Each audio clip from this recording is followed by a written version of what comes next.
I'm Graham Oram, Chief Executive of Five Lamps. Five Lamps was founded in 1985. Big local steelworks down the road closed. There was a local response to getting young unemployed men back into work. And really the organisation's grown from there. I mean, the issues that Five Lamps addressed back then really are some of the issues we're still addressing now, really.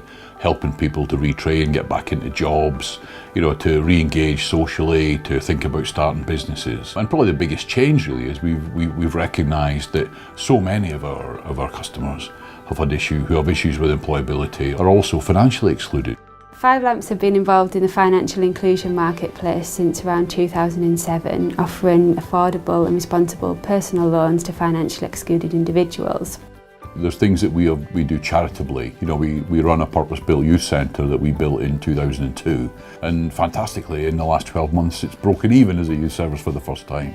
Five Lamps decided they wanted a youth division, so they purchased this land that used to be at Old Bingo Hall, and with the help of the young people of the community helped to design this building, and this is where we are today. We do work with a lot of young people who's involved in being community nuisances and involved in antisocial behaviour. So we try to bring them kids in to offer them a positive activity to sway them away from the antisocial behaviour. So the youth club for this area is the heart and soul of this community. It's putting something back into the local community is really important to the organisation and to my board. Five Lamps helps hundreds of people every year to set up in business, and one thing I think is great is when I can sort of drive down the street locally and I can see the vans and the shops and everything connected with some of the businesses that we're setting up. The Yarn Butcher is a great example of that, in that this is a young chap who set up as a butcher in a high street location and is making a really big success of it, and we're absolutely thrilled at the progress that he's made. He's a great young example of a businessman that's going places. So I'm Callum Murray, I'm the butcher and owner of Yarn Butchers. About 2 years ago I started seeing Ian at Five Lamps, and he basically run me through seeing if it was something that starting a business was going to be good for me and all that. So done business plans that literally ran through everything with me. If it wasn't for them helping me through any of that, I pretty much wouldn't have any shop.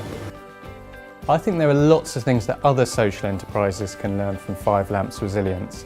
One of the key factors that came through for me was the culture of the organisation and the resilience of its staff. The Chief Executive had clearly been an important part of the organisation's resilience. When I joined Five Lamps in 2002, at the end of the first week, a senior guy at Stockton Borough Council said to me, "You realise that Five Lamps won't survive beyond the current single regeneration budget programme." So we had to overcome some of those challenges, and that took us to the brink of a pretty major financial crisis. We dropped 55% of our previous year's turnover overnight when 3 big contracts had come to an end. I don't think there's many organisations in any sector that could cope as well as we did with that kind of reduction on that scale. But he did not present himself as a visionary leader that had led them through troubled times. He talked about the ability of the team to adapt and meet new challenges. This approach appeared to empower staff to take responsibility, to meet new challenges and to remain adaptable, or be, in a word, resilient.